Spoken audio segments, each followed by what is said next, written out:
M I audible clearly? आवाज clear है? हाँ, क्लियर है। ठीक है। Yes ma'am.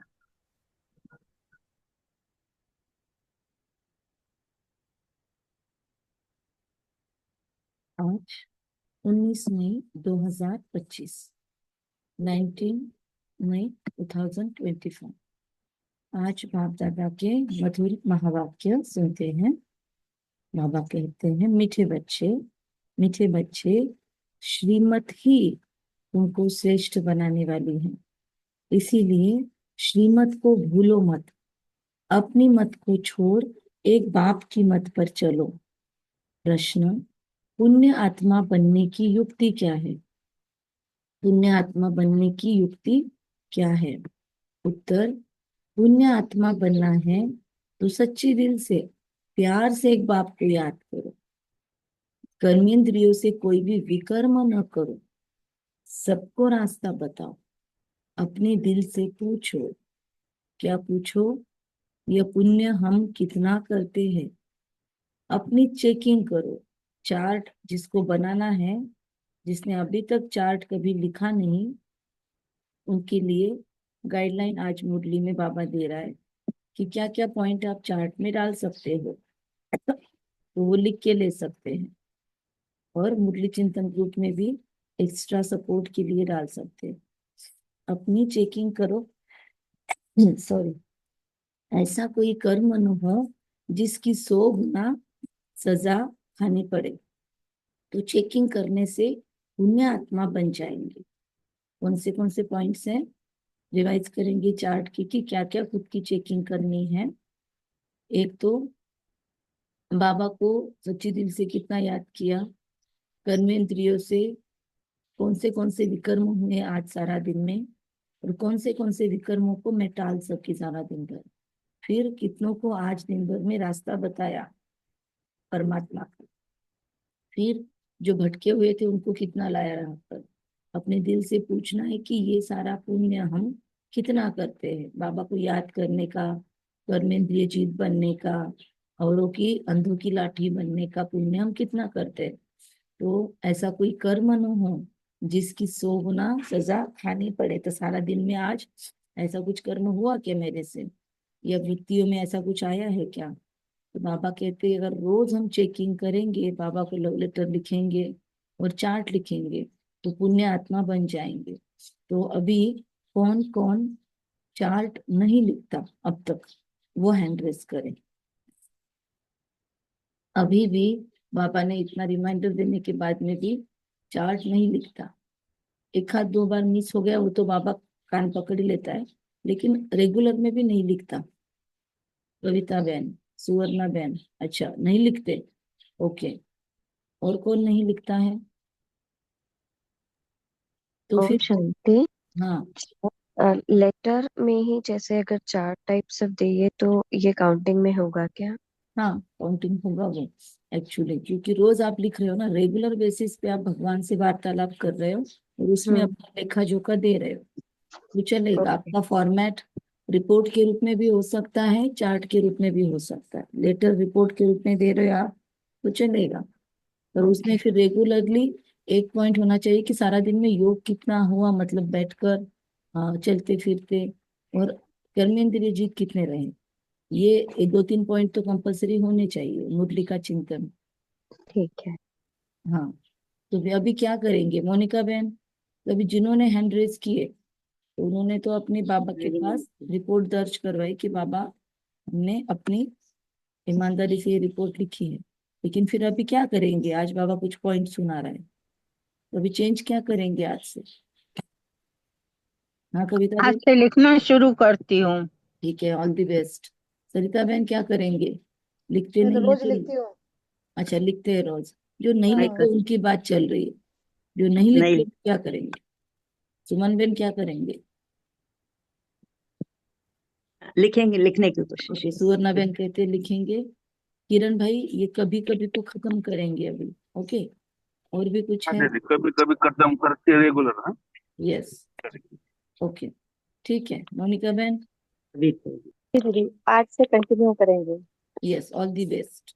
ओके। और आप आज के दिन 2-3 दिन अगर आपकी इच्छा है तो आप ग्रुप में भी डाल सकते हैं कि आज का चार्ट लिख दिया, बस इतना ही लाइन कि आज बाबा को चार्ट दे दिया, इतना भी डाल ओके देंगे तो दूसरे लोगों को भी रिमाइंडर आ जाएगा। कोई भूल जाते हैं तो वो भी पढ़ के हो सकता है लिख ले, तो सेवा हो जाएगी। ओम शांति। क्योंकि हमारा भी पिछले 4-5 दिनों से नहीं था, डायरी गुम हो गई थी तो हमारा लिखना नहीं हो रहा था। तो कल रात में फिर हमने फिर से रिकंटिन्यू किया। बाबा जो भी भूलता है उसके कान पकड़ता है। ओम शांति। डबल ओम शांति। बाप दादा को रूहानी बाप बैठ बच्चों को समझाते हैं। यह तो बच्चों को मालूम है क्या कि अभी हम शिव बाबा की मत पर चल रहे हैं। उनकी है ऊंचे से ऊंच मत। दुनिया यह नहीं जानती कि ऊंच से ऊंच शिव बाबा कैसे बच्चों को श्रेष्ठ बनाने के लिए श्रेष्ठ मत देते हैं। इस रावण राज्य में कोई भी मनुष्य मात्र मनुष्य को श्रेष्ठ मत दे नहीं सकते, मतलब भाई भाइयों का कल्याण नहीं कर सकते। ये बाबा तो बहुत बार बोलता है। तो हम अभी सभी कौन है? ईश्वरीय मत वाले। इस समय हम बच्चों की पतित से पावन बनने के लिए क्या हो रही है? ईश्वरीय मत हमको मिल रही है, खातिरी हो रही है हमारी। तो अभी हमको क्या पता पड़ा है? विश्व के हम मालिक थे, पहले मालूम नहीं था ना एक्चुअली। अब ये नशा क्यों चढ़ रहा है? बाबा ने आके इंफॉर्मेशन दिया है कि तुम ही थे, तुम ही हो और तुम ही बनोगे। बाबा कहते हैं अभी तुमको पता है हम विश्व के मालिक थे। यह ब्रह्मा बाबा जो मालिक था उनको भी पता नहीं था। पूरे विश्व का नंबर 1 मालिक दुनिया के अंदर, सोचो सबसे बेस्ट क्वालिटी आत्मा कौन है? कौन है सबसे पहली आत्मा जो विश्व का मालिक बनती है? तो ब्रह्मा वो बाबा। है ब्रह्म श्री कृष्ण। ब्रह्मा ब्रह्मा बाबा। बाबा एक्चुअली नहीं बनता, श्री कृष्ण होता है। कृष्ण। ब्रह्मा बाबा तो अभी सबका सेवाधारी बनता है नंबर 1। और ये नंबर 1 सेवाधारी बनने की वजह से फिर सारी विश्व, सारी कायनात उसकी सेवा करती है। सारी विश्व यूनिवर्स उसके सेवा में लगती है, क्योंकि अभी ब्रह्मा बाबा ने सारे विश्व की सेवा की, प्रकृति की भी की, प्रकृति के तत्वों की भी की, आत्माओं की भी की। तो बाबा ने सबकी सेवा की, ब्रह्मा बाबा ने। तो ये मालिक था, ये आत्मा जो थी ये श्री कृष्ण के रूप में मालिक थी। उनको भी पता नहीं था कि मैं ही वो बनूंगा। जैसे ही बाबा ने बताया विश्व के मालिक फिर एकदम पतित बन जाते, तो उनको रियलाइजेशन हुआ और फिर से लग गए। तो यह खेल बहुत अच्छी रीति बुद्धि से समझने का है। राइट रॉन्ग क्या है, इसमें है बुद्धि की लड़ाई। सारी दुनिया है रॉन्ग, एक बाप ही है राइट, सच बोलने वाला। राइट मतलब क्या? बाबा कहते सच बोलने वाला उसको कहते राइटियस। दुनिया वाले तो सत्संग किसी को भी बोल देते हैं। बाबा को सत्यम शिवम सुंदरम क्यों बोलते हैं, उसका मीनिंग बताया। बाबा कहते वह तुमको सचखंड का मालिक बनाते हैं। क्या क्या करते हैं जिसकी वजह से उनको सत्यम शिवम सुंदरम कहा जाता है? तो बाबा कहते हैं सचखंड का मालिक बनाते हैं तो उनकी मत लेनी चाहिए। अपनी मत पर चलने से धोखा खाएंगे, समझते हैं। बाबा कहते परंतु वह है गुप्त।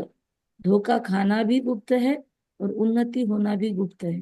लेकिन इतना भी गुप्त नहीं है, चेहरे से तो दुख ही जाता है। हमारा सेटिस्फेक्शन लेवल, हमारे स्नेह का लेवल, हमारे कंटेंटमेंट या क्या कहेंगे उसको, पवित्रता का लेवल, सुख का लेवल चेहरे से दिख जाता है। हमारा चेहरा बता देता है। क्योंकि मधुबन वासियों को देखो आप, कैसे चेहरे ऐसे शाइन करते हैं, ऐसे लगते हैं जैसा कोई क्रीम लगाते हैं। लेकिन विदाउट क्रीम भी इन लोगों के चेहरे कितने शाइन करते हैं। क्यों? क्योंकि वो पवित्रता का, तपस्या का तेज है।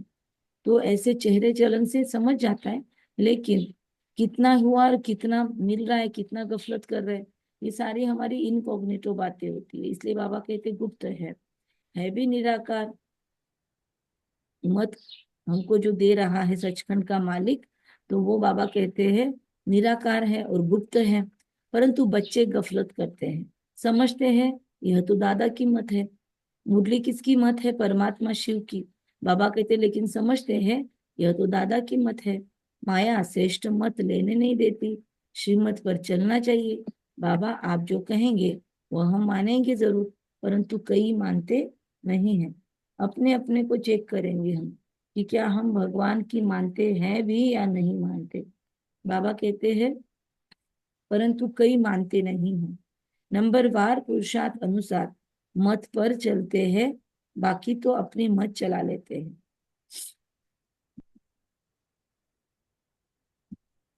अपने आप की विदत से करने चेकिंग करेंगे कि मैं कितना श्रीमत पर चलती हूँ और कितना मैं मन मत मिक्स करती हूँ श्रीमत पे। सारा दिन में अपनी मत से कितना चलती हूँ और श्रीमत से कितना चलती हूँ।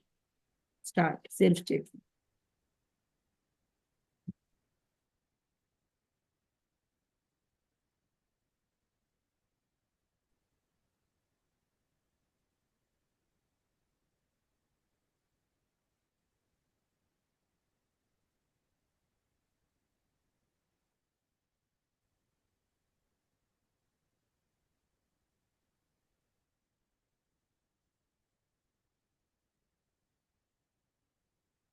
ओके, ओम शांति।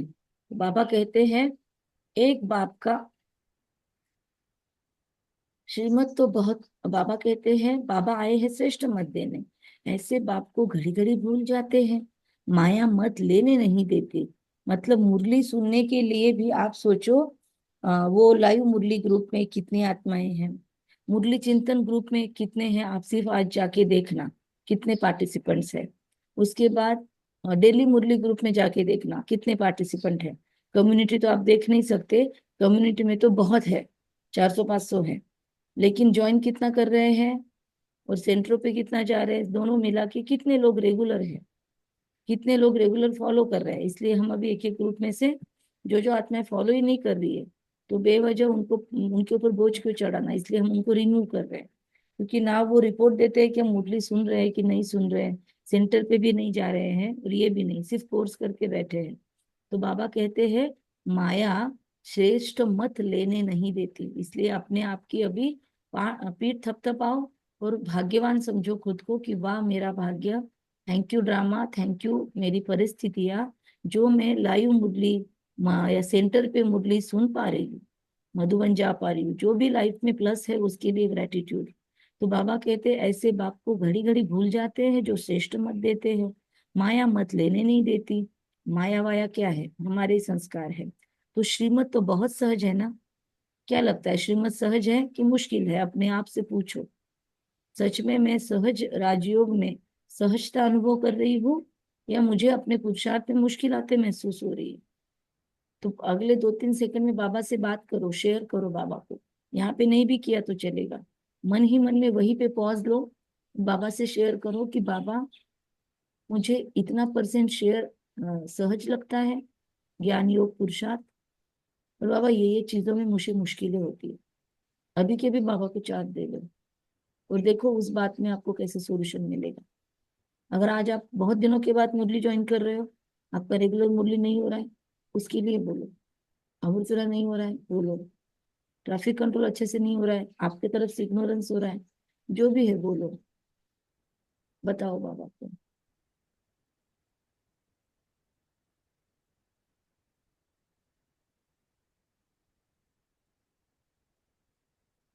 बोलो कि बाबा इसमें मुझे पहल करनी है, please guide me, be my mentor, take my charge.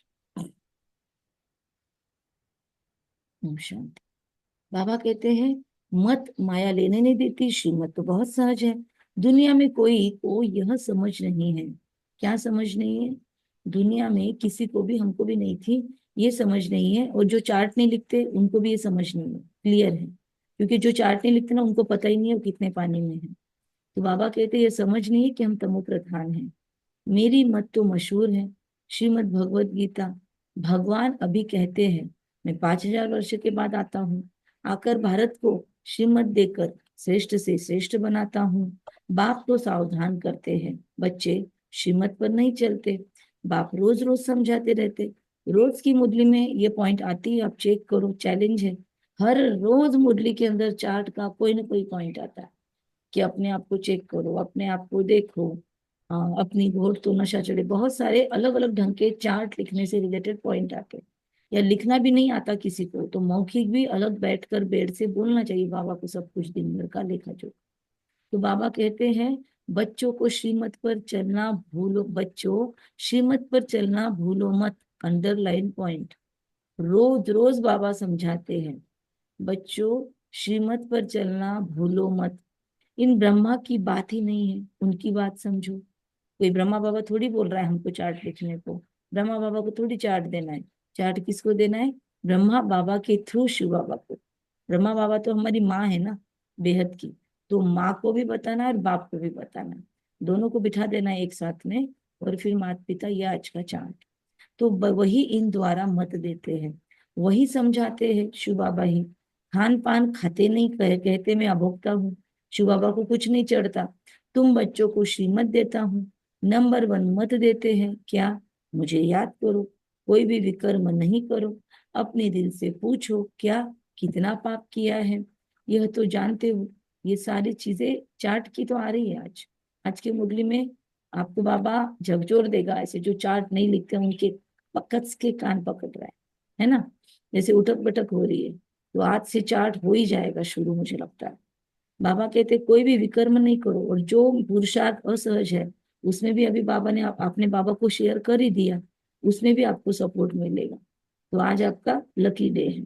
बाबा कहते कोई भी विकर्म नहीं करो, अपने दिल से पूछो कितना पाप किया, यह तो जानते हो सबका पापों का घड़ा भरा हुआ है।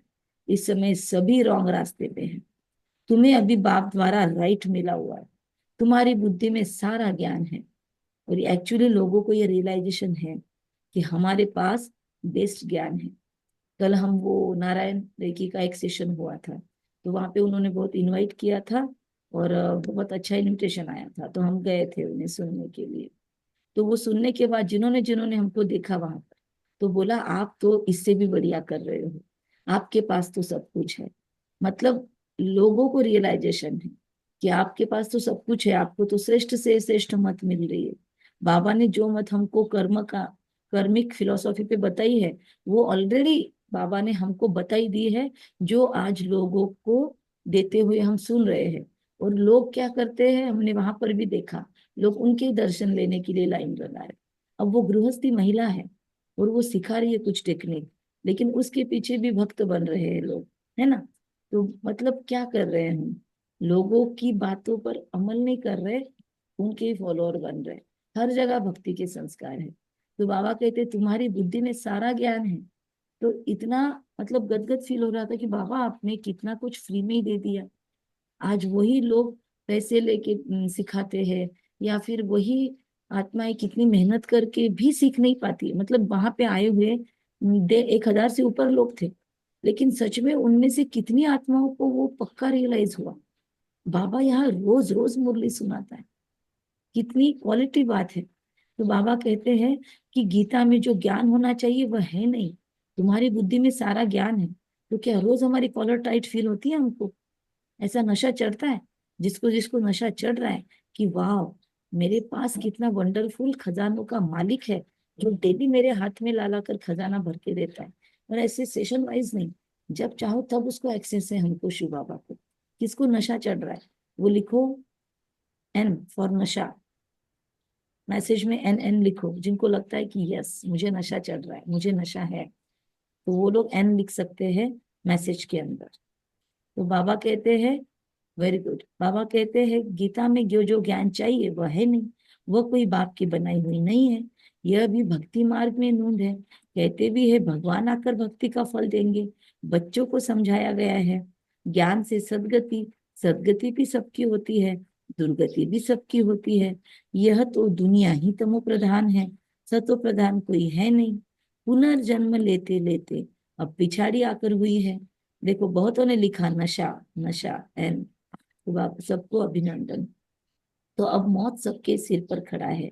बाबा कहता है पुनर्जन्म लेते लेते अब पिछाड़ी में आकर हम खड़े हो गए हैं। भारत की ही बात है गीता भी है देवी देवता धर्म का शास्त्र, तो तुम्हें दूसरा कोई धर्म जाने से क्या फायदा।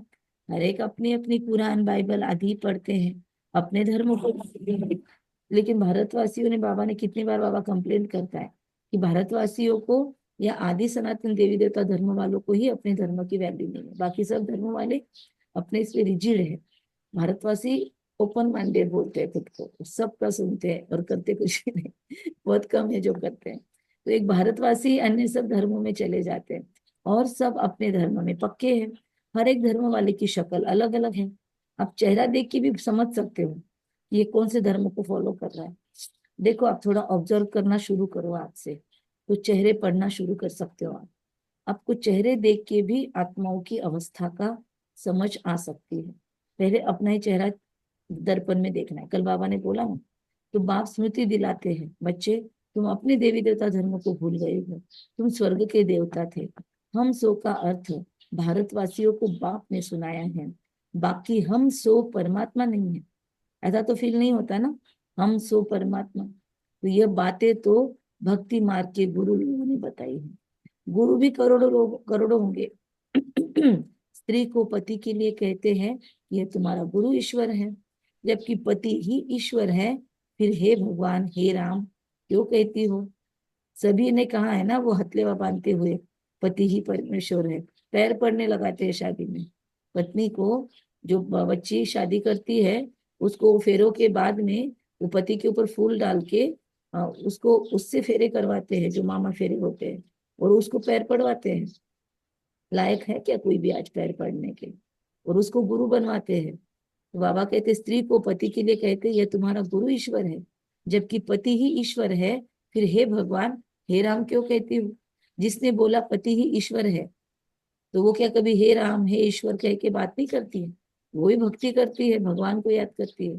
तो पति ईश्वर था ना, फिर मंदिर में क्यों जा रहे हो? रोज उठाओ पति को, डालो उसके ऊपर दूध, सब कुछ डालो, बेल फूल उसके ऊपर चढ़ाना शुरू कर दो। तो बाबा कहते हैं फिर क्यों मानते हो राम को, कृष्ण को? तो बाबा कहते हैं कि मतलब लोग करते हैं, मानते कुछ और है, करते कुछ और है, सब कंफ्यूजन है। तो स्त्री, बाबा कहते हैं कि मनुष्य की बुद्धि बिल्कुल पत्थर बन गई है। पत्थर पे क्या होता है, पानी डालते अंदर कुछ नहीं जाता। तो क्या मेरी बुद्धि अभी भी कुछ परसेंटेज में पत्थर बुद्धि है? अभी भी कोई बाबा की श्रीमत है जो अंदर नहीं घुस रही है? कौन से संस्कार है मेरे जो अभी भी ट्रांसफॉर्म नहीं हो रहे? सारी मुरली हम लोगों के लिए नहीं, खुद के लिए सुन रहे हैं। तो इसमें से जितने पॉइंट निकाल सकते हो निकालो आज चार्ट के। बाबा कहते हैं मनुष्य की बुद्धि बिल्कुल पत्थर बन गई है। यह खुद भी कहते भी ऐसे है, कहाँ वैकुंठ का मालिक श्री कृष्ण, कहाँ फिर उनको गांव का छोरा कह दिया। बहुत बड़ा इंसल्ट है ना। गए चराने जाना ये तो ग्वालों का काम है, मतलब राजा किधर और ये काम करने वाले किधर?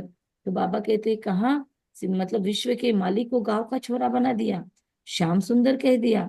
अर्थ थोड़ी समझते हैं। अभी बाबा ने तुमको समझाया है, जो नंबर 1 सुंदर है वही लास्ट नंबर श्याम बना है। जो नंबर 1 हमारी ब्रह्मा माया ब्रह्मा बाबा सुंदर नंबर 1, वो श्याम नंबर 1, फिर सुंदर बनते हैं। एक्चुअली श्याम नंबर 1 भी नहीं कह सकते, सुंदर से श्याम, श्याम से सुंदर बनते। तुम समझते हो हम सुंदर थे फिर श्याम बने हैं, 84 का चक्र लगाए, अभी श्याम से सुंदर बनने के लिए एक बाप की दवाई देते हैं। 84 का चक्र लगाए, काले बन गए थे हम, अब बाबा फिर से दवाई देकर साफ सफाई करते हैं। बाबा कहते हैं मुझे याद करो, महसूस करो, बाबा मुझ आत्मा को निरंतरता का इंजेक्शन लगा रहे हैं। प्रैक्टिकली फील करो, बाबा की किरण इंजेक्शन के जैसे घुस रही है और मुझ आत्मा में वो ग्लूकोज भर रही है। पुरुषार्थ का बल, पुरुषार्थ करने का उमंग उल्लास, अपनी चेकिंग करने की समझ, परख शक्ति, 30 मार खा नहीं बनना, क्लियर कट चेकिंग करने की कैपेसिटी, और चेकिंग होने के बाद जो प्रॉब्लम ध्यान में आ रहे हैं उन प्रॉब्लम पे काम करने की कैपेसिटी, कैपेसिटी के साथ वृत्ति, वृत्ति के साथ ताकत। ये इंजेक्शन बहुत पावरफुल है। रोज बाबा कहते हैं ऐसा इंजेक्शन लगाओ। तो तुम्हारे बाबा कहते दवाई देते हैं कि मुझे याद करो, तुम्हारी आत्मा पतित से पावन बन जाएगी, तुम्हारे जन्म जन्मांतर के पाप नाश हो जाएंगे इस नशे से। तुम जानते हो जब से रावण आया है क्या हुआ है हमारा हाल, गिरते गिरते पापात्मा बने हो। है यह पापात्माओं की दुनिया। ये गिरते गिरते शब्द से कौन सा चित्र याद आता है? बाबा कैसे विजुअल्स क्रिएट करते हैं मुरली के अंदर, तो थोड़ा उस हिसाब से घूम के आओ। क्या किसी को क्या याद आया? बाबा कहते जब से रावण आया है तुम गिरते गिरते पापात्मा बने। ये गिरते गिरते शब्द से कौन सा पिक्चर आता है आपको, क्या विजुअलाइज होता है? सीढ़ी उतरना। यस, सीढ़ी उतरना। और मधुबन में क्या याद आता है? ज्ञान सरोवर में रूम्स बनाए हुए हैं स्पेशली, वहां पर आर्ट गैलरी है। तो आर्ट गैलरी के अंदर एक एक रूम में जाओगे आप, तो एक एक रूम एक एक युग का फीलिंग करवाती है। अगर नहीं गए हो अब तक उस भावना से, तो अब फिर से जाना। वहां गोपी भाई है हमारे, फिर वहां पे हमारे आपको मिलेंगे, तो वहां पे आपको समझेगा। मतलब एक और घनश्याम भाई है, ये लोग संभालते हैं। तो वहां पे एक एक रूम, एक रूम में जाओगे सतयुग फील होगा, दूसरे रूम में जाओगे लिटरली आपको सतयुग के बाद त्रेता युग फील होगा। और त्रेता युग से जैसे ही द्वापर में एंट्री करोगे, आपको लगेगा अरे गिर गए। मतलब वहां पे ही सीढ़ी का चित्र है वो, जिसपे से गिर गए देवी देवताएं। तो फिर वहां से द्वापर युग, द्वापर के बाद कल युग शुरू होता है।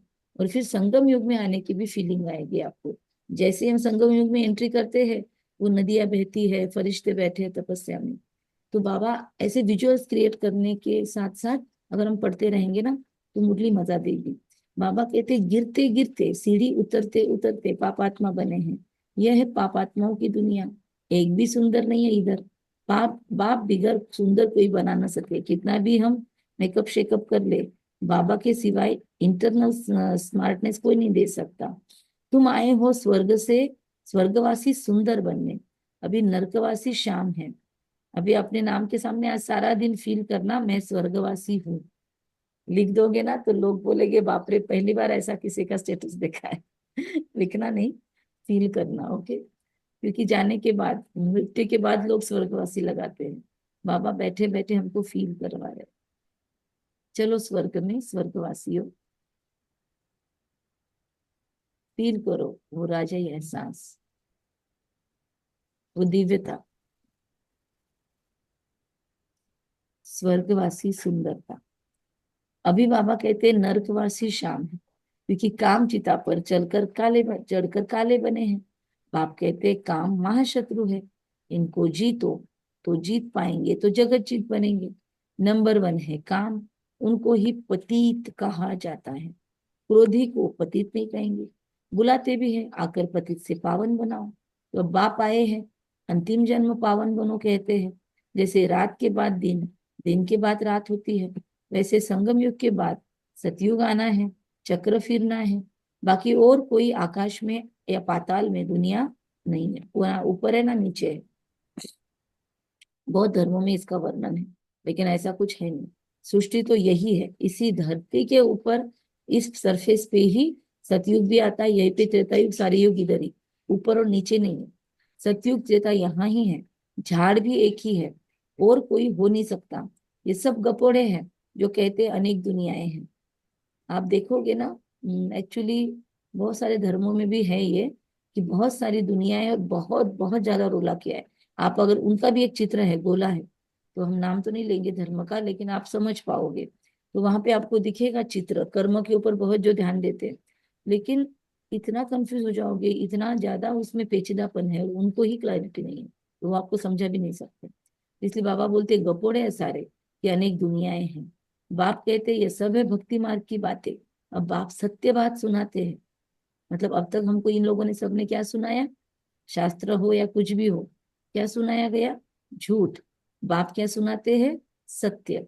झूठ सुनाने वाले के आगे इतना झुकते हैं। हम एक शादी में गए थे अभी, वहां पे कुछ एक संस्थान के महाराज आए थे। तो वो महाराज आए तो सब लोग जो झुक झुक के उनके सामने मतलब क्या कहते, सिर साष्टांग नमस्कार कर रहे थे।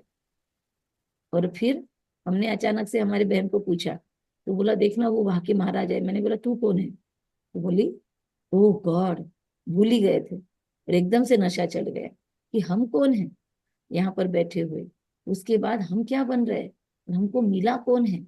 लोग कितना उनके पैरों में गिड़गिड़ा रहे हैं, हमको तो वो मिला है जिसको पैर ही नहीं है, उसके साथ कितना कनेक्टेड रहना चाहिए।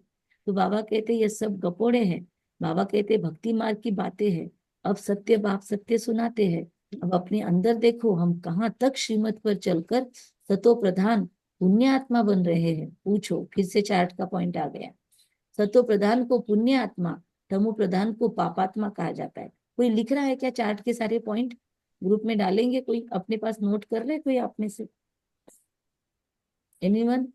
आज चार्ट के कितने सारे पॉइंट मिले, अभी भी आया कि कितने सतो प्रधान बने हैं, ये भी पॉइंट है। पुण्य आत्मा कितने बने, कोई लिख रहा है? नंदिनी बेन लिख रहे हैं? हाँ दीदी, लिख तो नहीं रही हूँ लेकिन मैं डाल दूंगी। चलेगा, थैंक यू। तो हाँ। बात कहते हैं सतो प्रधान को पुण्य आत्मा, तमो प्रधान को पाप आत्मा कहा जाता है। विकार में जाना पाप है। बाप कहते हैं अब अपवित्र बनो, मेरे बने हो तो मेरी श्रीमत पर चलना। ये भी बाबा की डायरेक्शन है कि पवित्र बनो, मेरे बने हो तो मेरी श्रीमत पर चलना। मुख्य बात है कोई पाप नहीं करो। नंबर 1 पाप है विकार में जाना, काम वासना। फिर और भी पाप बहुत होते हैं, चोरी चकारी ठगी आदि बहुत करते हैं, ये भी पाप है। ये तो बाबा 2-3 दिनों से शायद बोल रहा है ना, उठाने की आदत नहीं होनी चाहिए कहीं से, लोगों की चीजें लाने की संस्कार नहीं होने चाहिए। कल भी जहाँ पे गए थे वो आत्मा भी इसी पर बोल रही थी कि कहीं के भी चीजें जहाँ पे आपका धन नहीं लगा हुआ है, जहाँ पे आपकी अथॉरिटी नहीं है और जहाँ पे आपको दिया नहीं गया है, वो चीजें उठा के लाने की या किसी को न पूछते उसकी चीज दान पुण्य करने की, बांटने की और खुद का क्रेडिट लेने की आदत है, तो उस पे काम करो। उन्होंने कहा क्रेडिट और क्या बोला, कुछ तो भी दूसरा एक पॉइंट था कि ये दो चीजें साथ साथ नहीं हो सकती। एक तो भगवान आपको क्रेडिट देगा या तो फिर आप पर उसकी कृपा बरसेगी, या कृपा और क्रेडिट। तो या तो आपको क्रेडिट मिलेगा लाइफ में, लोग वाहवाही करेंगे, या तो उसकी कृपा बरसेगी। क्रेडिट वाला और भी उससे काम करवाएगा, लेकिन कृपा जिस पे बरसेगी उसके शब्द होंगे कि मैं महसूस कर रहा हूँ, मैं महसूस कर रहा हूँ, मतलब वो उस एनर्जी के साथ कनेक्टेड है, तो उसको फील होगा कि मुझ पे कृपा बरस रही है ना। वो सुंदर गीत है ना कि मेरा आपकी कृपा से सब काम हो रहा है, तो फील हो रहा है मुझे। तो सच में सोचो कि हम पे कृपा बरस रही है भगवान की। ये दुनिया भक्तिवार का शब्द है, हम पे कृपा क्या अनुकंपा सब कुछ बरस रहा है, बाबा का प्यार ही बरस रहा है, खजाने बरस रहे हैं। और दुनिया वाले क्रेडिट के पीछे भाग रहे हैं कि इसका नाम हो जाए, मेरा यहाँ पे नाम हो जाए, मेरा यहाँ पे टैग लग जाए, मेरे नाम पे ये अवार्ड मुझे मिल जाए। तो बाबा कहते हैं अवार्ड रिवॉर्ड सारे क्रेडिट मिलेंगे, और अगर वो नहीं मिल रहा है लाइफ में तो सोचो आप पर बरस रहा है। तो कितना सुंदर पॉइंट, लोग भी एहसास कर रहे हैं। तो बाबा कहते हैं कि फिर ये ऐसी आदतें अगर है तो बहुतों को गवर्नमेंट पकड़ती है। अब बाप बच्चों को कहते तुम अपने दिल से पूछो, हम कोई पाप तो नहीं करते, ऐसे मत समझो हमने चोरी की व रिश्वत खाई तो ये बाबा को तो जाने जाना नहा है, सब जानते हैं। बाबा कहते ऐसा कुछ करना पड़ता है, ऐसा कुछ प्रोफेशन है तो बाबा को जरूर बताओ कि चोरी चकारी या रिश्वत, क्या रिश्वत खाइए तो बताओ। तो बाबा कहते जाने जाना नहार है, सब जानते हैं। अब यहाँ पे जो जो गवर्नमेंट सर्विस में है, हम नाम नहीं पुकारते, बहुत लोग हैं जो गवर्नमेंट सर्विसेज में है, थे, है या थे, अगर कुछ ऐसी चीजें की है, रिश्वत खाई है, कभी कोई ऐसे अनलॉफुल चीजें की है, तो आज बाबा को चार्ट लिख देना कि बाबा हमने अपने प्रोफेशन में ये किया हुआ है। तो बाबा कहते हैं जाने जाना हार है बाबा, लेकिन लिखना जरूर पड़ेगा। बाबा कहते हैं आज बाबा डिनाई कर रहा है, जाने जाना हार का अर्थ कोई ये नहीं है कि वो बैठ के आपका चार्ट नहीं लिखने का फिर अलाउ करेगा। अच्छा, कोई ने चोरी की, बाप जानेंगे, फिर क्या? ये चार्ट लिखने का फायदा क्या है? बाय द वे लास्ट में हम इस पे चर्चा करेंगे कि चार्ट क्यों लिखना होता है। ये पॉइंट आप याद रखना, लास्ट में अगर टाइम रहा तो हम इस पे बात करेंगे। बाबा ने ये बात बार बार क्यों बोला है? जाने जाना हार होने का मतलब ये नहीं है, या क्यों बाबा होकर भी बोलता है मैं नहीं हूँ, क्या रीजन क्या है? आप चार्ट लिखो, आप चार्ट लिखो, बाबा का क्या फायदा है, बाबा को क्या कमीशन मिलने वाला है, बाबा का क्या इंटरेस्ट होगा हमसे चार्ट लिखवाने में, बाबा को क्या मिलता होगा? थोड़ा सोचेंगे हम आज, ठीक है। बाबा कहते हैं चोरी की, अच्छा बाप जानेंगे, फिर चोरी की उसका दंड 100 गुना हो जाएगा। बाबा के बच्चे बनने के वजह से बहुत बहुत सजा खाएंगे, पद भी भ्रष्ट हो जाएगा। बाप समझाते अगर ऐसे कम काम करेंगे तो दंड भोगना पड़ेगा। कोई ईश्वर का बच्चा बनकर चोरी करता है? शिव बाबा जिससे इतना वर्षा मिलता है उनके भंडारे से चोरी करता है। मधुबन में भी बहुत रहते हैं, बहुत छोटे छोटे सेंटर्स भी है, तो वहां पे भी ऐसा हो सकता है, उठाने की आदतें हो। तो बाबा कहता है बहुत दंड भोगना पड़ेगा। भगवान के भंडारे से चोरी की बहुत बड़ा पाप है। कोई कोई में, और सेंटरों पे भी हम जाते हैं तो अगर हम सेवा नहीं करते तन मन धन से और फ्री में ब्रह्मा भोजन खा खा के आ रहे हैं तो इसका भी दंड लगता है, ये भी याद रखे। तो बाबा कहते कोई कोई में चोरी की आदत होती है, उनको जेल वर्ड कहा जाता है। तो यह है ईश्वर का घर, यहाँ पे हमारा तन मन धन श्वास संकल्प संबंध लगने चाहिए। लेने की वृत्ति नहीं होनी चाहिए। सब कुछ ईश्वर का है ना, हमारा घर भी ईश्वर का है। ईश्वर के घर में आते हैं बाप से वर्षा लेने, परंतु कोई कोई की आदत हो जाती है, उसको 100 गुना सजा बन जाती है। सजाएं भी बहुत मिलेगी तो जन्म बाय जन्म डर्टी घर में जाएंगे, जन्म लेंगे। देखो कड़ी पॉइंट आई है, अंडरलाइन। सजाएं भी बहुत मिलेगी, फिर जन्म बाय जन्म डर्टी घर में जाए जन्म लेंगे। देख लो कितनी आत्माएं हैं ऐसे जन्म में, घर में रह रहे और साइड में नाला बह रहा है। सोचो क्या हालत होगी, रात में दिन में गंदगी के पास रहना पड़ रहा है। कुछ कुछ का तो जन्म ही ऐसा है, गंदगी में से उठा के खाना खाना पड़ रहा है। कोई स्वच्छता नहीं, कोई हाइजीन नहीं, तो क्या जन्म है। तो बाबा कहते हैं ये इसकी इफेक्ट्स है अमानत में खयानत करने का। तो बाबा कहते हैं ऐसा बहुत है जो याद में बिल्कुल नहीं रहते, सुनते कुछ नहीं, बुद्धि में चोरी आदि के ख्यालात चलते रहते हैं। देखा होगा बाबा ने किसी को, ऐसे बहुत सत्संग में जाते हैं, चप्पल चोरी करते हैं। उनका धंधा ये रहता है, जहां सत्संग होता है वहां जाकर चप्पल चोरी करते आएंगे। तो दुनिया बिल्कुल डरती है, यह ईश्वर का घर है। चोरी की आदत बहुत खराब है। बहुत जगह जहाँ पे रश होती है तो आपको लिखा जाता है कि आप अपने जो वैल्यूएबल चीजें अपने मर्जी पे लाओ और अपने अपने इस पे जिम्मेदारी पे संभालो। फिर लाइंस में लगते, वहां पे भी बहुत चोरियां होती है। तो दुनिया बहुत डरती है, चोरी की आदत तो बहुत खराब है। कहा जाता है कख का चोर सो लक का चोर। एक छोटी चीज अगर किसी ने चुराई, बच्चे ने पेंसिल चुराई और माता पिता ने उसको उसी वक्त कान नहीं पकड़ा, तो वो लख का चोर भी हो सकता है। तो अपने अंदर पूछना चाहिए हम कितना पुण्यात्मा बनते हैं, कितना बाप को याद करते हैं, कितना हम स्वदर्शन चक्रधारी बनते हैं, कितना समय ईश्वरीय सर्विस में रहते हैं, कितने पाप करते जा रहे हैं। अपना पोता मेल रोज देखो, कितने पाप करते जा रहे हैं, कितना पुण्य किया है, कितना योग में रहा, कितने को रास्ता बताया। ओ माय गॉड, कितने सारे पॉइंट आए हैं, देखो चार्ट के, ले लो स्क्रीनशॉट। अपने अंदर पूछना चाहिए, क्या क्या पूछना चाहिए, देख लो ये सारी चीजें।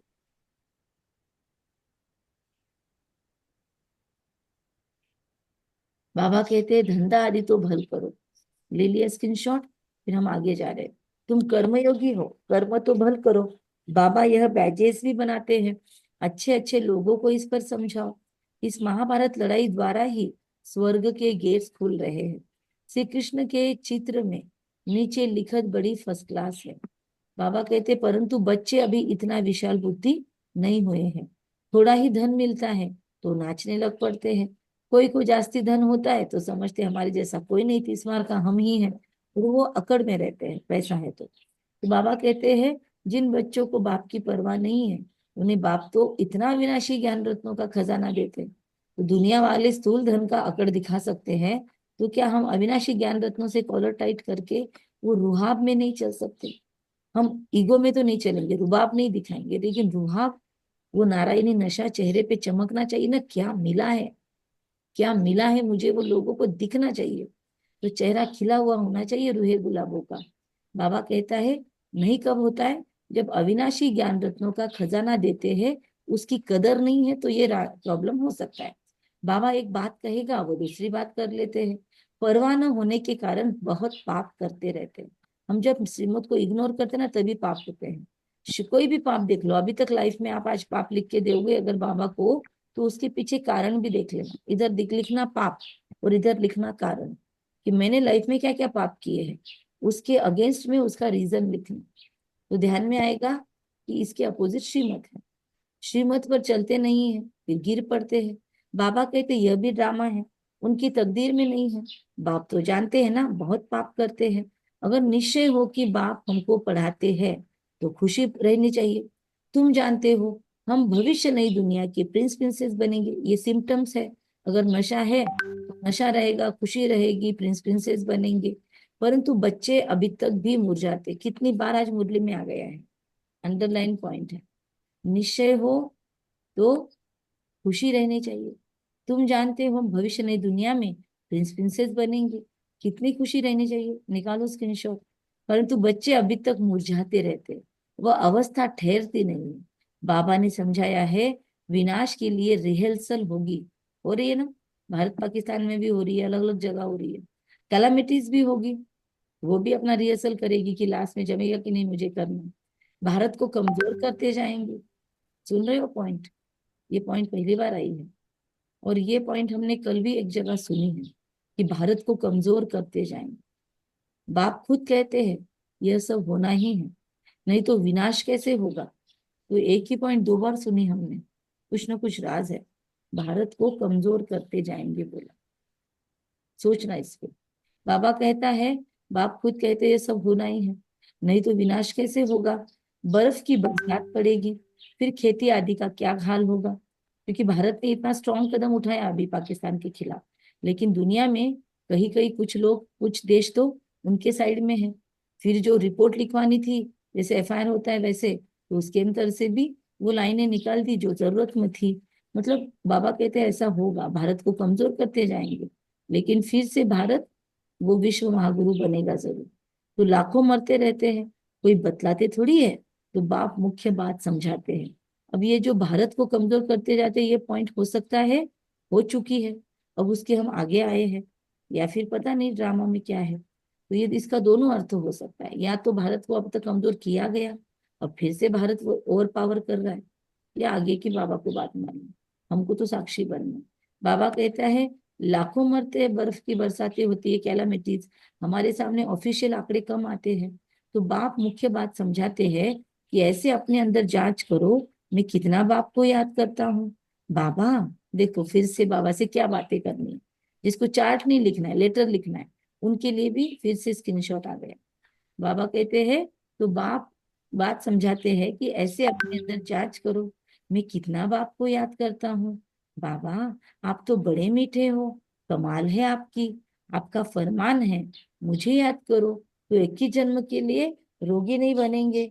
अपने को आत्मा समझ बाप को याद करो तो क्या होगा। बाबा कहते हैं, मैं गारंटी करता हूँ, सम्मुख बाप तुमको कहते हैं, सम्मुख बाप तुमको कहते हैं, मैं फिर औरों को, बाबा कहते हैं बाबा तुमसे बातें करते हैं और तुम फिर औरों को समझाते हो। तो बाबा कहते हैं मुझे याद करो, बहुत प्यार करो। बाबा बोल रहा है आज कि मुझे याद करो और मुझे प्यार करो। तुमको कितना सहज रास्ता बताता हूँ पतित से पावन होने का। कोई कहते हैं हम तो बहुत पाप आत्मा हैं। अच्छा फिर ऐसे पाप नहीं करो, मुझे याद करते रहो। तो छोटा बच्चा नहीं जाता है दादा की दादी के पास, कहता है मेरा लाड करो, फिर उसको लगता है सब लोगों ने मेरा लाड करना चाहिए, है ना। तो वैसे आज बाबा बोल रहा है, फील हो रहा है कि मुझे प्यार करो, मुझे याद करो। बहुत पापात्मा बन गया है, फिर पाप नहीं करो, मुझे याद करते रहो। तो ऐसा फील हो रहा है जैसे बाबा चाहता है कि मैं मुझे सब प्यार करे, लाड करे। तो जन्म जन्मांतर के जो पाप है वो इस याद से भस्म होते जाएंगे। भला बाबा ऐसे क्यों बोल रहा है, किसके दिमाग में आया वो पॉइंट। बाबा ऐसा क्यों बोल रहा है, मुझे याद करो, मुझे प्यार करो। बाबा को खुद को लाड करवाने की क्यों इच्छा हो रही है? कौन बताएगा? माताएं बता सकती है ना। कौन बताएगा? भाई लोग बताओ, चलो माताएं तो बता सकती है, आज भाई लोग बताओ। कौन कौन भाई लोग है आज? एक तो किरण भाई दिखे, सीएस भाई दिखे, नितिन भाई है क्या आज? भाई लोग बताओ, और भी कोई भाई लोग है तो बताओ। बाबा ऐसे लाड क्यों करवा के ले रहा है? भाई लोग, भाई लोग, बहनों के माइक ऑन हो गए हैं, चलो भाई लोग चैलेंज। नितिन भाई बताओ, सोनी भाई बताओ, और कौन भाई लोग दिख रहे हैं? प्रणव भाई, प्रणव चिंचकर, सोनी भाई बताओ। बाबा बोल रहा है आपको लाड करो मेरा, क्यों? बाबा को ऐसे क्यों फील हो रहा है? बाबा क्यों बार बार बोलता है? नितिन भाई बताओ। अभी पोते पोतिया होती है तो वो आपको बोलते हैं ना लाड करो, तो क्यों?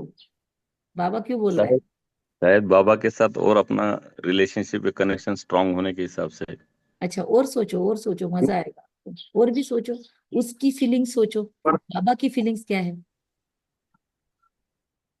हाँ हाँ, कौन था? किरण भाई बता रहे ना। सोनी भाई बताओ, जवाब दो। मुझे वर्षा देना है इसको। हाँ, अभी तो लेकिन वो मेरे तो लाड खुद का करता लाड करवाने के लिए बोल रहा है, वर्षा तो हमारा लाड हो गया। सोचो थोड़ा, मजा आएगा आपको। चलो माताएं बताओ, मोनिका बहन बताओ। ओम शांति दीदी। दीदी निस्वार्थ प्यार तो मतलब माता ही कर सकती है, भाइयों से इतना नहीं है। अच्छा, भाइयों से इतना नहीं होता, वो गॉड ऑब्जेक्शन आ गया है। देखो सोनी भाई, नितिन भाई, भाइयों देखो, माता तो बाबा को ऑब्जेक्शन दे बच्चा रही है कि बनाया। हम निस्वार्थ प्यार कर सकते हैं। मतलब क्या बाबा से ये भाई लोग क्या स्वार्थ से प्यार करते हैं? देखो चैलेंज कर रही है माता है, ऐसा नहीं है, सभी अच्छा प्यार करते हैं। सुवर्णा बहन बताओ। यहाँ जब हम प्यार करते हैं किसी से तो वो याद करने में मुश्किल नहीं होती है, तो बाबा इसीलिए कह रहे हैं मुझसे प्यार करेंगे तो हाँ, हम अपने आप याद में रहेंगे। बार बार बतलाने की या ये करने की जरूरत नहीं कि मुझे बाबा को याद करना है।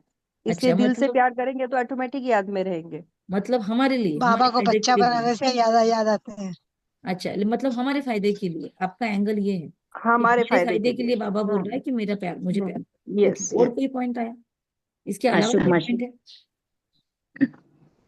आशुक बोलो। मासी। बाबा को बच्चा बनाने से, बाबा को नहीं, बाबा को बच्चा बनाने से बच्चे की याद बेसी रहती है। और नहीं वो, लेकिन मैं उसकी वृत्ति मतलब उसका इंटेंशन पूछ रही हूँ, उसकी भावनाएं बताओ, बाबा की भावनाएं बताओ। बाबा से हम 5,000 पहले से बिछड़े हुए हैं। करेक्ट। बाबा को 5,000 साल से हम मिले ही नहीं थे। हमको तो भी यहाँ पे कितने रिश्ते मिले, कितने जन्म मिले, कितनी बार माता पिता मिले। तो किसी और ने प्यार नहीं भी किया हो, हम हर एक को हर जन्म में माता पिता ने एक बार तो प्यार किया होगा, मेरा बच्चा बोलकर। हमको कितनी बार प्यार मिलता है। हमको तो यहाँ पे भी प्यार मिलता है, शिव बाबा से भी मिलता है, लौकिक माता पिता से भी मिलता है। तो अलग अलग संबंधों से प्यार मिलता है ना हमको। कम ज्यादा होगा लेकिन मिलता है। बाबा को कब प्यार मिला? भक्ति में तो सिर्फ मांगा ही मांगा बेचारे को हमने। प्यार कब मिला शिव बाबा को? अभी संगम युग पर ही वो आकर हमारी गोद में आता है। संगम युग पर ही ऐसा समय है जो इतने सालों के बाद उसको उसकी माताएं, उसके सब बच्चे मिलते हैं। तो इसलिए बोलता है मेरा लाड करो, कितने सालों से मैं आपके पास आया हूँ, इस प्यार को तरस रहा था। इसलिए बोलते हैं ना कि भर दे रे झोली, या फिर स्वामी तिन्ही जगाचा, ऐसे उसके लिए बोला गया है। तो अब वो भीख क्यों मांगेगा? वैसे जरूरत तो नहीं है, लोगों ने तो अतिरेक किया है, लेकिन उसको प्यार नहीं मिला था ना अब तक हमारा, मांगते आ रहे थे हम उसको। इसलिए अब ये रिश्ते ऐसे बने हैं बाबा के साथ, तो वो चाहता है कि हम उसको प्यार करें। तो बाबा को भी प्यार की एक्सपेक्टेशन है हमसे। मजा आया ये पॉइंट सुन के? हमको बहुत मजा आया जब ये टच हुआ। किसको आया मजा, वो हम सब कर सकते हैं कि देखो भगवान आपसे प्यार की अपेक्षा कर रहा है। क्या भाग्यवान हम सभी और आप सब लोग। बाबा कहते हैं अच्छा, फिर से पाप मत करो, तुमको मैं कितना रास्ता बताता हूँ फिर पतित से पावन होने का। कोई कहते हैं हम तो बहुत पापात्मा हैं। अच्छा, फिर ऐसे पाप नहीं करो, मुझे याद करते रहो, तो जन्म जन्मांतर के पाप है वो इस याद से भस्म होते जाएंगे। एकदम सिंप्लीफाई कर दिया। याद की ही मुख्य बात है। इनको कहा जाता है सहज याद। योग अक्षर भी निकाल दो, योग योग से टेंशन नहीं लो। संन्यास योग के हठ योग तो किस्म किस्म के हैं, अनेक प्रकार के सिखलाते हैं हठ योग। इस बाबा ने गुरु तो बहुत किए, कितने प्रकार के आसन है कहते हैं, मतलब हजारों के ऊपर आसन है बोलते हैं, सारे तो सीख भी नहीं सकते हम।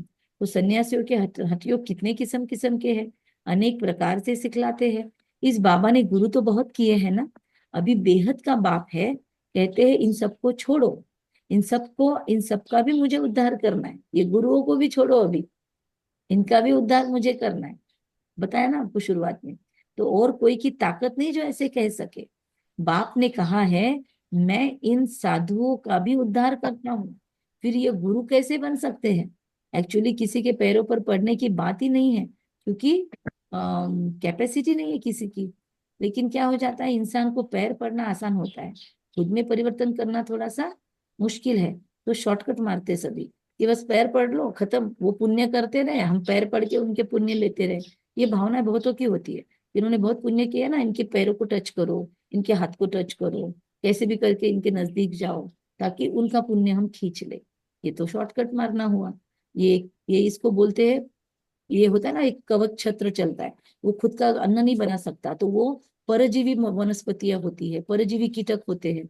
वो खुद का खुद अन्न नहीं बनाते, वो दूसरे के ऊपर जीते हैं। जैसे सांप रेडीमेड इसमें जाके बैठता है, वैसे तो ये वैसी वृत्ति है कि खुद नहीं करना, दूसरों के पुण्य खींचने की कोशिश करना। तो बाबा कहते हैं उस वृत्ति से किसी के पास नहीं जाओ। उनकी क्वालिटी, वो जो पुरुषार्थ कर रहे हैं, उन्होंने अपने लाइफ में जो तप किया है वो मुझ में कॉपी हो जाए, इस भावना से भले जाओ।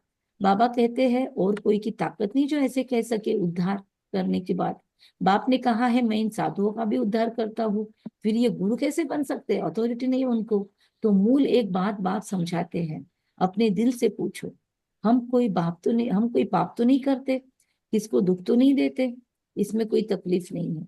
अंदर जांच करनी चाहिए, कितना बाबा गुरु बनकर हमको अज्ञान अंधेरे से निकाल रहा है, गुह्य ज्ञान दे रहा है। तो सारे दिन में कितना पाप किया, कितना याद किया, लिखो, चार्ट लिखो, सारे दिन में कितना पाप किया, कितना याद किया। याद से ही पाप भस्म होंगे। अगर आज की मुरली सुनने के बाद में भी हमने चार्ट नहीं लिखना शुरू किया तो हमको कोई नहीं बचा सकता। ज्ञान देने वाला एक ही बाप है, बाप ही मुक्ति, जीवन मुक्ति का रास्ता बतलाते हैं। इसीलिए तो आपके लिए वो ग्रेटिट्यूड ग्रुप बनाया है, एटलीस्ट उसमें ग्रेटिट्यूड लिख दो, वो भी चार्ट ही है। अच्छा, तो मीठे मीठे सिखिलते बच्चों प्रति माता पिता बाप दादा का याद प्यारो याद गुड मॉर्निंग। रूहानी और बाप, रूहानी शुक्रिया बच्चों को नमस्ते। बोलो सभी, अपना हम रूहानी हमें बच्चों की, रूहानी हम माता रूहानी बच्चों की बाप दादा को रूहानी माता याद का बाप प्यारो दादा को याद गुड प्यार, गुड मॉर्निंग मॉर्निंग और और महा नमस्ते। बाबा वाह शुक्रिया वाह बाबा बाबा शुक्रिया वाह, शुक्रिया शुक्रिया बाबा, बाबा, शुक्रिया शुक्रिया। बाबा। वाह रामा वाह, रामा वाह वाह, हुतात्मा का वाह श्रेष्ठ से मुझात्मा का श्रेष्ठ से वाह। श्रेष्ठ भाग्यवान। धारणा, बाप जो अविनाशी ज्ञान रतन का खजाना देते हैं उसकी कदर करना है, बेपरवाह बन पाप कर्म नहीं करने हैं। अगर निश्चय है भगवान हमको पढ़ाते हैं तो अपार खुशी में रहना है। ईश्वर के घर में कभी चोरी आदि करने का ख्याल ना है, ये आदत बहुत गंदी है। कहाँ जाता है कख का चोर सो लख का चोर। अपने अंदर से पूछना है हम कितना पुण्य आत्मा बने हैं। वरदान महसूस करे ब्लेसिंग बाबा की अपने ऊपर। निर्बल, दिल शिकस्त, असमर्थ आत्मा को एक्स्ट्रा बल देने वाली रूहानी रहम दिल भव। मैं आत्मा, इसको स्वमान बना के पढ़ो फिर से। मैं आत्मा निर्बल, दिल शिकस्त, असमर्थ आत्मा को एक्स्ट्रा बल देने वाली रूहानी रहम दिल आत्मा हूँ। जो रूहानी रहम दिल बच्चे वह महादानी बनकर बिल्कुल होपलेस केस में होप पैदा कर देते हैं, निर्बल को बलवान बना देते हैं। दान सदा गरीबों को, बेसहारे को दिया जाता है। तो जो बाबा कहते हैं निर्बल, दिल शिकस्त, असमर्थ प्रजा क्वालिटी की आत्माएं हैं, उनके प्रति रूहानी रहम दिल बन, महादानी बनो। सारे लोग कोर्स करने नहीं आ सकते अभी, अभी उनको थोड़ा बहुत अंजलि देते रहो और थोड़ा बहुत उनको सुनाते रहो। आपस में एक दूसरे के प्रति महादानी नहीं, वो तो सही। क्या बोला कविता बहन, क्या बोला? अच्छा, बाबा कहते हैं निर्बल, दिल शिकस्त, असमर्थ प्रजा क्वालिटी की आत्माएं हैं, उनके प्रति रूहानी रहम दिल बन, महादानी बनो। आपस में एक दूसरे के प्रति महादानी नहीं। दुनिया में जो प्रॉब्लमेटिक में है। हाँ नंदिनी बहन कुछ पॉइंट शेयर कर रहे हैं, वरना माइक ऑफ करो।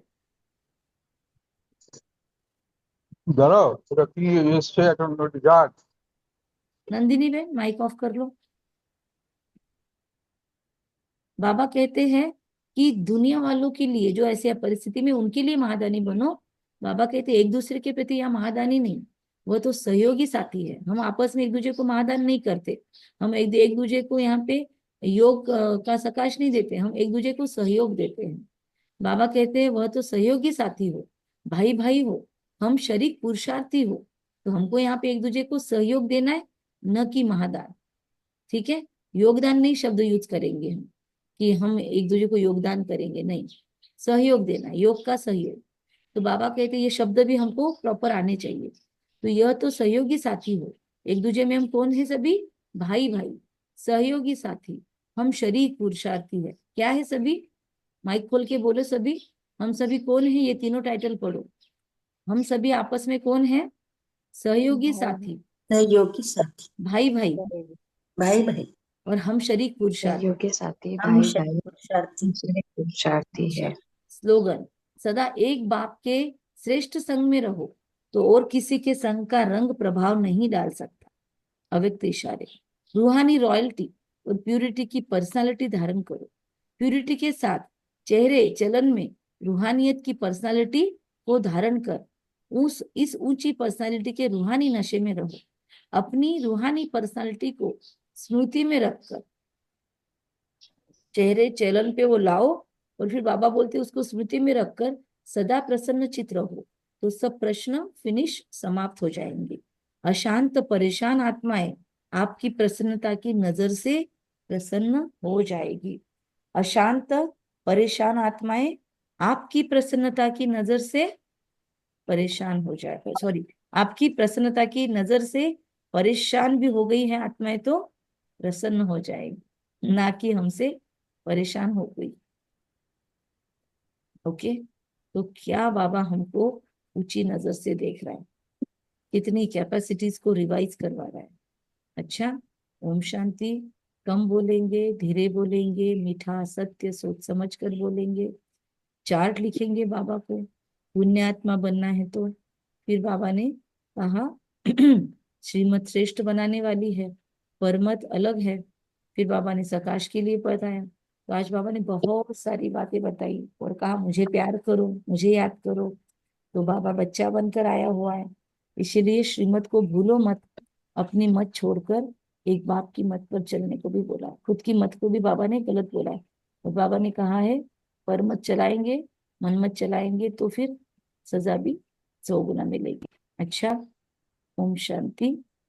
अभी जिसको सुनाना है वो फटाफट पॉइंट सुनाओ, फिर समय रहा तो 5-7 मिनट योग लेंगे।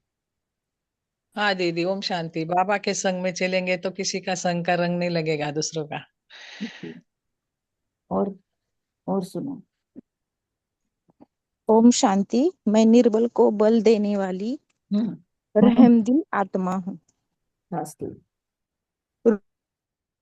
और रूहानी रहमदिल आत्मा। ईश्वर के घर में कभी चोरी आदि करने का ख्याल ना आए, ये आदत बहुत गंदी है। मेन पॉइंट है आज, बहुत इंपॉर्टेंस दिया बाबा ने इसको, कि ईश्वर के घर में भी और बाहर भी कहीं पे भी चीजें उठाने की, एक्स्ट्रा प्राप्त करने की, जितना हमने लगाया है उससे अधिक लेने की, ये अपेक्षाएं नहीं होनी चाहिए। ये सबसे गंदी आदत है। और आज नहीं पोता मिल देना है। हाँ कविता बहन। हाँ, ओम शांति। आज नई पॉइंट की ओर ध्यान गया कि बाबा को भी हमें खूब प्यार करेंगे, बाबा को हम खूब प्यार करेंगे। खूब प्यार करेंगे बाबा को, कि वो रिटर्न में तो आने वाले इंटरेस्ट के साथ उसकी सारी यस इंटरेस्ट के साथ 5000 साल की उसकी प्यास मिट जाए। हम माताओं को, हम बहनों को जानते हैं। हाँ, बहुत अच्छा पेरेंटिंग दो बाबा को। अभी एक्चुअली क्या ट्राई किया था हमारे पर, भगवान हमको इतना बड़ा बना रहा है। और बताओ सविता बहन। ओम शांति दीदी। बाबा ने आज कहा है चार्ट लिखना है, और चार्ट क्यों लिखना है ये पूछने के लिए कहा है। Very good. देखो ये अपनी लास्ट सो फास्ट आत्मा है, अभी अभी कोर्स करके मुरली समझने लगी है। राधा बहन है क्या? देखो एक बहन ने दूसरे बहन का गुरु पद ले लिया है, राधा बहन ने इनको ज्ञान में आने के लिए प्रेरित किया। इतनी विशेष आत्मा है बाबा के पास। नीलम बहन बोलो। बाबा ने आज चेकिंग के लिए बोला कि चेक करना है कि बाबा को सच्चे दिल से कितना याद किया, कर्मेंद्रियों से विकर्म तो नहीं किया, इन सब की चेकिंग करना है और चार्ट रखना है। नितिन भाई। हाँ सविता बहन बोलो। कौन सुनाएगा अभी नेक्स्ट पॉइंट? सुवर्णा बहन, सविता बहन, किसको बोलना है? बोलो। शांति दीदी। दीदी आज बाबा ने कहा है कि धारणा में बाप जो अविनाशी ज्ञान और तत्वों का खजाना देते हैं उसका कदर करना है, बेपरवाहपन या पाप कर्म नहीं करना है। ओके। हाँ, और कौन सुनाना चाहते हैं? शांति। हाँ, सच्चे दिल से एक बाप की याद में रहने वाली मैं बन गया। ओके, तथास्तु बाबा कहते हैं। और कोई है? सरिता बहन। शांति। ओम शांति। एक बाप के संग में रहना। हाँ, एक मिनट पहले शोभा बहन बोलो, फिर सरिता बहन। एक बाप के संग में रहने वाली आत्मा। अच्छा, और सरिता बहन बोलो। इस समय हम सब ईश्वरीय मत पर चलने वाली आत्माएं हैं। अच्छा, बहुत अच्छा, बहुत सुंदर ओम सुंदर शांति। पॉइंट है। हाँ बोलिए। बाबा जो रोज मुरली से ज्ञान देते हैं और हमें अपने जीवन में अविनाशी रत्न देते हैं, उसकी बहुत कदर करना है। यानी वो ऐसा हर एक को इजीली इतना नहीं मिलता है, वो यस अपना भाग्य जो हमें मिल रहा है। यस, वैल्यू वैल्यू करो, क्या मिला है। और कौन बचे, और कौन बचे हैं अभी? बचे हुए सुमति बहन बची है। जो मिला है उसका भी नशा होना चाहिए, एक उत्साह और अलग नशा नशा होना होना चाहिए। यस, इंजेक्शन लगा रहा है ना बाबा, आज हमने मेडिटेशन किया ना उस पे।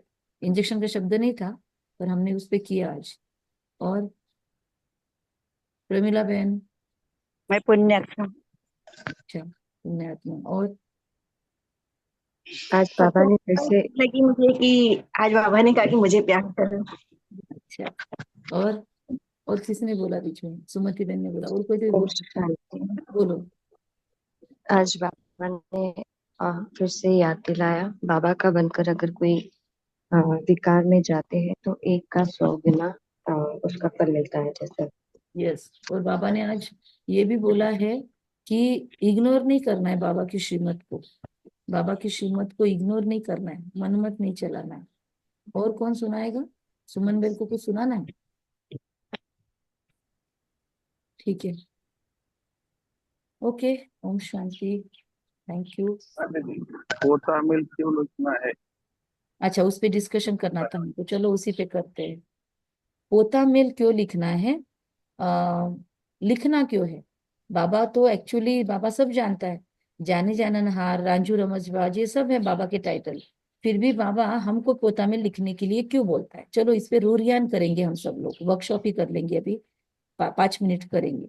चलो यही। एक बार जब हम लिखना शुरू करते हैं ना तो वो हमारे अंतर मन में छपता जाता है। करेक्ट, उस बात पर हम चल सकते हैं अच्छी तरह से बिना मेहनत सबकॉन्शियस के। में जाता है, सबकॉन्शियस में जाता है, और उसके वजह से भी काफी क्लिंजिंग होती है। या और सभी बताओ। को बिना मेहनत के चलते, बाकी मेहनत करनी पड़ती है सब जगह। ओके, शीतल बहन बताओ। नहीं, मुझे आवाज ही नहीं आ रही थी, मैं वही बोल रही थी। अच्छा, तो अभी पॉइंट समझा आपको? एक बार पॉइंट फिर से। समझा?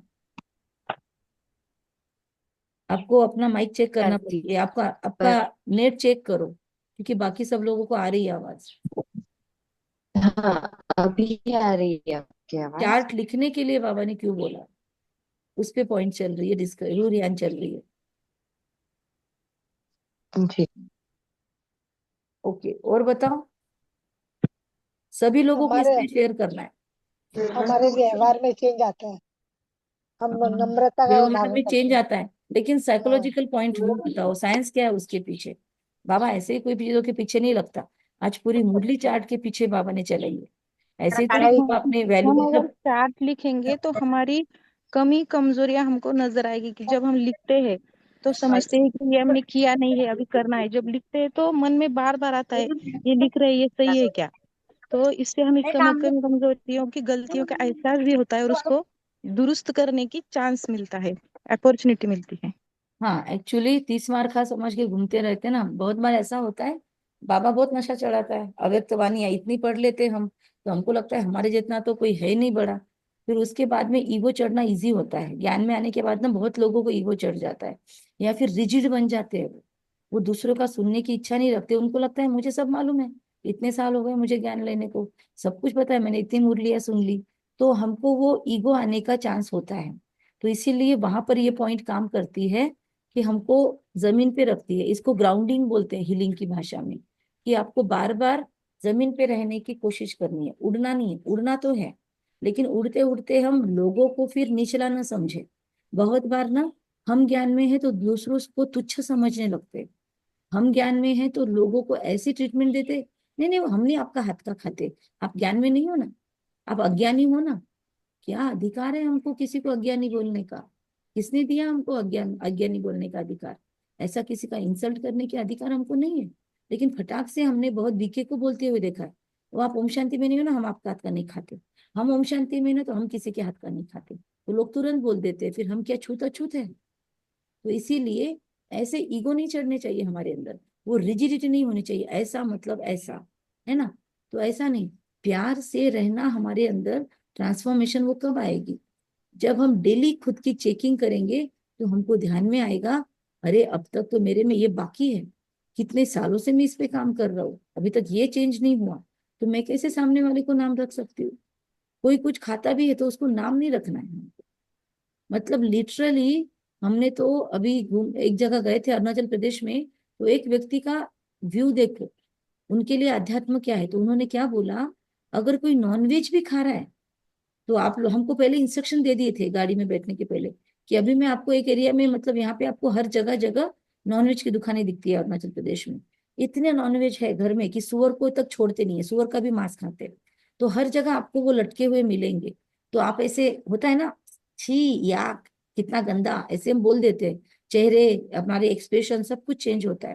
तो उसने हमको सबसे पहले तुरंत बोला कि अभी आपको बोले यहाँ पे आप घूमोगे तो आपको ऐसा नहीं बोले शो करना है अपने चेहरे से, सामने वाले का वो फूड है बोले, तो उसको आप ऐसा गंदा नहीं दिखा सकते हो, आप उसका तिरस्कार नहीं कर सकते हो। सोचो, मतलब इसको भी वो लोग कर्म समझते हैं, अच्छा कर्म। तो भगवान का बच्चा बनने के बाद हम किसी का तिरस्कार कैसे कर सकते हैं? अगर जनरल इंसान किसी को हर्ट ना हो इसका सोच रहा है, तो हमको भी अभी सबको स्वीकार करना है और फिर स्वीकार। अपनी अवस्था श्रेष्ठ बना के दूसरों को सिखाना है। गायत्री दीदी, पूछो। मैं ये बोल रही थी कि कभी कभी ना ऐसी सिचुएशन में वो जो स्मेल होती है ना उससे मुंह बिगड़ता है, भले ही हमने एक्सेप्ट कर लिया है कि वो उनका फूड है, लेकिन वो जो स्मेल होती है, वो जो देखना नहीं होता है स्किन विन, तो उसकी वजह से वैसे होता है वो। तो आदत डालो अभी, कबीर जी का दोहा याद करो, मुझे भी ऐसा होता था, अभी मैं उस पे काम कर रही हूँ। तुरंत नाक बिगड़ना, छी याक, या फिर बदबू आना, तो फिर हम तुरंत इस पे बोलते थे। अचल अडोल स्थिति, बाबा कहते नहीं से किसी भी परिस्थिति में अचल और अडोल रहो, हाँ, तो ये अचल स्थिति अडोल उसे स्थिति ला। का प्रैक्टिकल प्रैक्टिस। और उसके बाद एक चीज उस टाइम पे मन में फिर दोहराना शुरू करना है। हम स्कूल में जाते हैं ना, तो रोज हमको वो कॉर्नर से पास करना पड़ता है, वहां से ही जाना पड़ता है, और वहां सब लटके हुए होते हैं, तो आंखें बंद करके भी नहीं निकल सकते, गाड़ी चला रहे होते हैं, तो हमको फिर होता था तकलीफ। तो अब रोज एक बार तो भी वो दोहा आता है, 2 बार, क्योंकि जाते हुए आता है आते हुए आता है, तो हम वो याद करते हैं कि कबीर तेरी झोपड़ी गलकटियन के पास, जो करे सो पाएगा, तू क्यों भया उदास, कबीरा तू क्यों भया उदास। कि अगर तेरी, क्योंकि कबीर जी जाते थे ना रास्ते से, तो उनके रास्ते में बहुत था एक ऐसा, तो वो रहता था, तो वो रोज काटता था, कबीर को देख के बहुत बुरा लगता था, तो फिर वो बोलता था, फिर कबीर जी ने उस पे दोहा लिखा कि कबीर तेरी झोपड़ी गलकटियन के पास, गला काटने वालों के पास, लेकिन जो करेगा वो पाएगा, तू क्यों भया उदास, तू तेरा प्रभु को याद कर, तू तेरे राम रहीम में याद कर, उसको याद कर। तो उस दिन से फिर कबीर जी को उनका तिरस्कार नहीं हुआ, वरना उनके ही अच्छे खासे योग में वियोग हो जाता था, खंड पड़ जाता था। और जब से उन्होंने ये लिखा दोहा, तब से फिर उनका खंड पड़ना शुरू होने बंद हो गया। तो क्या हो जाता है, ऐसे लोगों को देख के, ऐसी चीजें देख के हमारे अंदर तिरस्कार की भावना से उसके हॉर्मोन्स निकलते हैं, छोटे छोटी सोच से हमारे अंदर निगेटिव इमोशंस क्रिएट होते हैं। तो वो निगेटिव इमोशंस मतलब हार्मोन, डायरेक्ट हार्मोन से कनेक्शन है, और हार्मोनल ग्लैंड यहाँ पे है और आपके स्वादिष्टान चक्र में है। तो ये ग्लैंड बिगड़ जाती है अगर हम मुंह टेढ़ा मेढ़ा करते हैं, मुंह बिगाड़ते हैं, तो हम नुकसान खुद को नहीं कर, उनको नहीं कर रहे, खुद को कर रहे, प्रॉब्लम वो कर रहे, नुकसान किसको हो रहा है, हमको। तो इसीलिए ये सोचकर अपना फायदा सोचो और अपने लिए काम करो। क्लियर? चार्ट लिखने से क्या होता है, 30 मार्क हारी जो है हमारी, या हमारा जो गुरूर चढ़ जाता है वो खत्म होता है, एक फायदा। फिर दूसरा फायदा ये है, जैसे सब लोगों ने बताया, कि हमारे सबकॉन्शियस माइंड में वो चीजें जाती है, जैसे बोलते हैं ना जय विजय, तो जब लास्ट में हमको उसका सजा मिलेगी, क्योंकि बाबा को लिखने से खत्म नहीं होता, ये याद रखो। ऐसा मत सोचो पाप किया बाबा को लिखा हम फ्री हो गए, उसकी सजा भुगतनी पड़ेगी, कर्म का रिएक्शन, एक्शन का रिएक्शन मिलेगा जरूर लाइफ में, ये भी फिक्स है। लेकिन बाबा को बताने से बाबा ने बोला 50% माफ होगा, 100% बोला क्या कभी? बिल्कुल नहीं। बाबा माफ कर देगा बोलता है, पर 50%। और उसके आगे मम्मा की मुरलियां सुनोगे तो और भी क्लैरिटी आएगी, एक गलती एक बार किया तो उसकी माफी है, अगर एक ही गलती बार बार कर रही हूं मैं आत्मा, तो compulsory be ready for the सजा। और सजा के लिए रेडी होने के बाद जब सजा दे देते हैं ना कोर्ट भी, वो भी बोलते हैं कि आपको ये सजा सुनाई जाती है, स्वीकार है, तो वो स्वीकारते हैं, कंपलसरी है स्वीकारना। तो वो स्वीकार जब करते हम लिखते हैं, मतलब हम एक्सेप्ट कर रहे हैं कि मैंने ये विकर्म किया, तो इजी एक्सेप्टेंस होगा। तो फिर अंतिम समय वो एक्सेप्टेंस उस सजा को एक्सेप्ट करने के लिए हमको मदद करेगा। वरना ये बीमारी क्यों आई, घुटने दुख रहे हैं, ये दुख रहा है, वो दिख रहा है, कंटिन्यू हम कंप्लेंट करेंगे। कंप्लेंट मोड से बाहर तब आएंगे जब चार्ट लिखेंगे, क्योंकि पता है हम क्या क्या तीर मार के आए लाइफ में।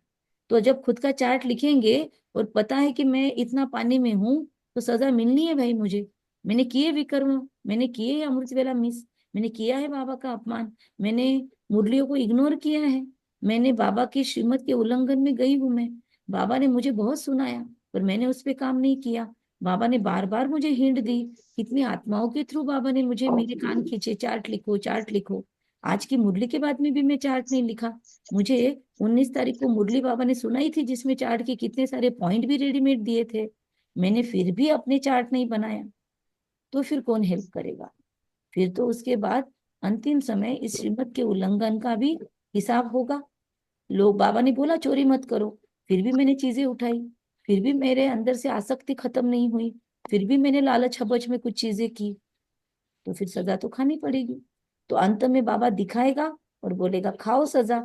लेकिन हमने अगर चार्ट नहीं लिखा है तो हमारे अंदर एक्सेप्टेंस की लेवल नहीं होगी। फिर बोलेंगे बाबा क्यों मेरे साथ ऐसा क्यों? बाबा मैंने तो आपका हाथ पकड़ा था, फिर आपने तो मेरा माफ करना चाहिए था, बाबा मेरे साथ क्यों? ये क्यों वाली स्टेज, ये क्वेश्चन मार्क के साथ हम नहीं मरेंगे। हाँ बाबा मैंने किया है विकर्म, मैंने आपको लिखा भी था चार्ट में, मैं रेडी हूँ इस सजा के लिए।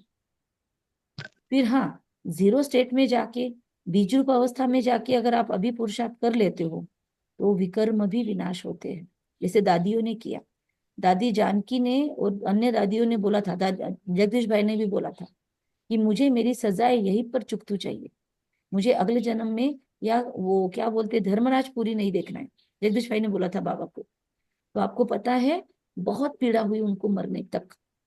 लोग पूछेंगे आपको कि आपको इतनी तकलीफ क्यों होती है, आपके दादियों को इतना क्यों हुआ? क्योंकि इन लोगों ने तय किया था धर्मराजपुरी में नहीं जाएंगे, इनके लिए कचहरी नहीं बैठेगी।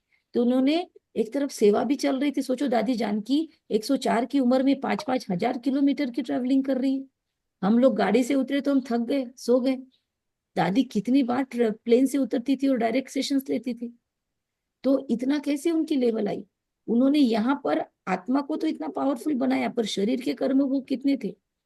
कितने, रमेश भाई को देखो कितनी सेवा की यज्ञ में, पर कितने डायलिसिस हुए। डायलिसिस हुआ और 15 मिनट में रमेश भाई ऑफिस में। हम कर सकते हैं ऐसा? अपनी कैपेसिटी को ऐसे बढ़ाना है। सोचो दादी एक तरफ कीमो ले रही है और सिर को पट्टी बांध के दादी इतने हजारों के सामने मुरली पढ़ रही है, बाबा को खुद में ले रही है। कितनी प्रैक्टिस।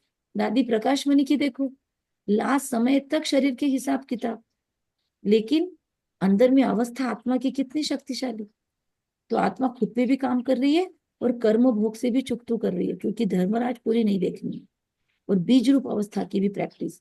तो जगदीश भाई ने लास्ट मोमेंट तक, वो ये कहते हैं वो जो मंजू बहन है या क्या नाम है उनका, जो ज्ञानामृत प्रेस में है, उनकी क्लास सुनी। उन्होंने कहा मैं लास्ट में ऊपर लेके गई ग्लोबल में उनको, उनके लास्ट के बुक का फाइनल वो दिखाने के लिए, प्रिंट वो प्रूफ दिखाते ना, प्रूफ रीडिंग के लिए मैं लेके गई कि ये बुक अभी बन जाएगा, छप जाएगा आज। तो जगदीश भाई ने उस पे सहमति दी और उसके बाद शरीर छोड़ा। सोचो शाम को बुक रेडी होना था और जगदीश भाई चले गए। मतलब अंतिम समय तक बाबा ने बोला था ना कि तूने लोगों को भरमाया व्यास बन के, तूने गीता में मेरे जगह पे कृष्ण का नाम डाला, तू बदल।